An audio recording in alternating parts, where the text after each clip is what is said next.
Johnny Johnny yes papaya is what Sir J++ screamed into the metaverse, looking for his deodorant. He decided to take a nap at his house in the multiverse, so he did. He awoke with a Sharpie mustache drawn on his face, most likely a prank from the funny clown man in the vents. That man sure is a goober. But wait, there were no Sharpies in his house. That's when he noticed his old friend, Jimbo Radical, had come to visit and pranked him. That goon. To get back at OL Jimbo, he forced Jimbo to watch as he set his house with everything inside it on fire, kidnapped his family, and then stole 14 of his internal organs. He then put Jimbo Radical into a hydraulic press, where he was smushed. He threw him into a cardboard box, with a TV that only displayed CoComelon and total drama action. He then drop-kicked this box into a volcano, and wondered what silly adventures awaited Jimbo as he drifted to sleep in his house once more, after washing off his mustache. He woke up and listened to his favorite quote, "O Quoque, Sun Tzu, The Art of War." He did his morning routine, doing the Macarena for 2 hours, brushing his teeth, by swallowing a tube of toothpaste, with tube, and then drinking orange juice, with a side of chicken. He ate his breakfast, a 48-pound of his favorite fast food, Kentucky Fried Monkeys. He then decided to look for his deodorant, which he applied to his body. After showering in melted cheese with chips and getting dressed up in a tuxedo, Fortnite pajama bottoms, and his favorite Gordon Ramsay slippers, who of course screamed at the taste of his feet after he put them on. This screaming would continue every day until he read them a bedtime story and gave them warm anchovy paste, which he did. He then set off to find his deodorant, the one with capital letters this time. He searched for hours, but couldn't find him. He then used a last-ditch effort, by going into a strange universe he had heard of before. He had always been too scared to go in this universe, but with his new immense power, he decided to enter. After 20 minutes, he found the universe and entered it. In this universe, OL Barney the dinosaur was hopping around Area 51 like a big playground when suddenly Manch bursted from the shade and hit Barney with a cast-form raid. Barney got mad and began to attack, but didn't expect to have Dogman give him a whack. He proceeded to stomp on Barney's head, but then D.K. Jr. came back when everyone thought he was dead. He began to punch Dogman's face, but then Manch's cast form made rain come from outer space. Before Manch's cast form could make it back to his pokeball, every Animaniacs character popped from their graves, yes, all of them. They all grabbed weapons out of nowhere, and Manch and his cast form didn't have their pain shared, but then their weapons all broke and they ran away because the Ender Dragon came to save the day. This is the Ultra Showdown, the weirdest in history, good guys, bad guys, and explosions as far as the eye can see. Who will win? I wonder who it will be. This is the Ultra Showdown, the weirdest in history. Barney took a bite out of the Ender Dragon and Squidward was annoying Manch Sceptile by nagging. Dogman came back all wet and he was upset. Then Caillou and his dad and his pet tried to kill Dogman with frying pans. Manch was tired and trying to get steady, but then the Animaniacs characters came back and said we're going to kill ye, but then something grabbed their weapons and they tripped. Henry Stickmin had to kick. He saw Barney sneaking up from behind. He reached for his teleporter, which he just couldn't find. Manch stole it, and he threw it and he missed, because Caillou deflected it with his fist. He jumped in the air, while saying oh boy, while the Animaniacs characters came back to destroy. They all collided in the air and got hit by Ness's and Luigi's death stares. This is the Ultra Showdown, the weirdest in history, good guys, bad guys, and explosions as far as the eye can see. Who will win? I wonder who it will be. This is the Ultra Showdown, the weirdest in history.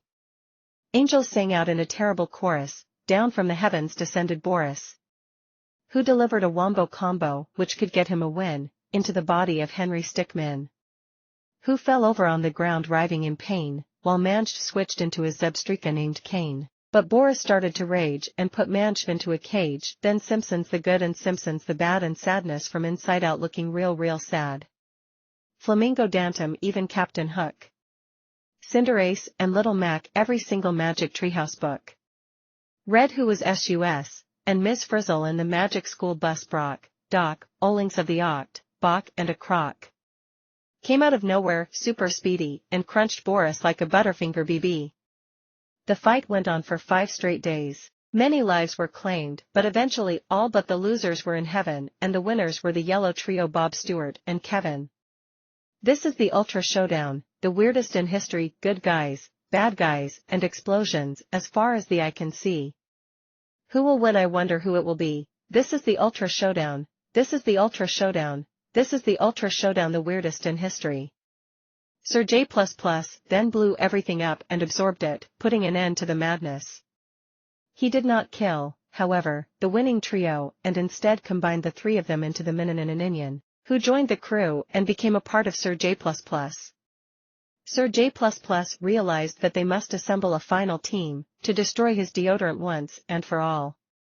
So they decided to find a few more major recruits for the team, official named as the Legion of.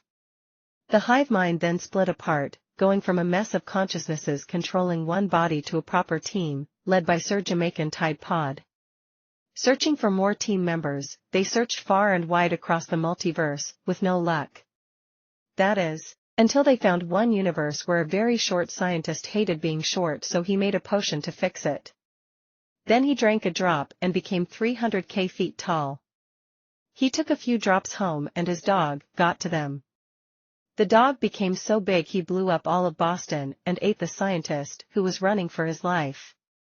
Inside his stomach, he survived the dog's teeth and stomach acids, and a few hours later, he joined a ruined and now stinky, mushy and brown Boston. He ran for a year straight and the dog licked him. The drops went on the ground of the dog's tongue. Then he ate them again and went to the dog park and played with normal-sized dogs, and chased after the scientist again and then ate him, and he went straight down into his stomach acids, and died a horrible brutal death. Until he woke up with his tiny baby Chihuahua sleeping on his lap. He was going to make the potion in real life, but for obvious reasons didn't. A hamster owner, Zach's house burned down and his hamster escaped and blew away to China in a tin cup. He found every hamster in China and built up a giant boat of tin cups with their intelligence combined, and then they sailed across the Pacific Ocean and went into submarine mode and blew up a purple kraken trying to eat them with torpedoes after a very intense and scary fight. 99.9998% of the hamsters blew back into their Chinese homes, but the original one reunited with his owner, who was now living in a $100 billion house as a multi-trillionaire and owned the Zach and No Hamster Co., the new biggest company, which made and did everything all because his hamster was gone. Then they became friends with the scientist and his Chihuahua. A little girl had no parents or friends and was bullied. She snuck in a carnival and took MANY balloons. She went into space and right before she died she landed on an alien planet, whose only weakness was plastic. She popped the balloons and killed the aliens, grabbing a ray gun. She yeeted herself back to Earth and ripped apart the bullies' molecules. She then used a revive gun and a mind control gun to revive them and make them forever not bullies, and met the scientist, his Chihuahua, Zach, and the hamster. Then they broke the fourth wall and did an eye trick on you. The eye trick just happened. A farmer loved KFC, so he made MFC, Massachusetts Fried Chicken, which was taken down for copyright. He got so mad and traveled to another dimension out of pure anger. He ended up in George's Marvelous Medicine, a book by Roald Dahl, and stole the medicine and made his chickens very big and rid 2 of them and ate all the other chickens. He then gave out some extra chicken to the scientist, his Chihuahua, Zach, the hamster, and the little girl. Gerald the pug licked so many humans he exploded and then from pure cuteness became alive again. Although he only had his face and bones and organs. He put a blanket over them as a disguise, because he was secretly evil. He then went on to destroy many villages and licked 500,000 humans to death.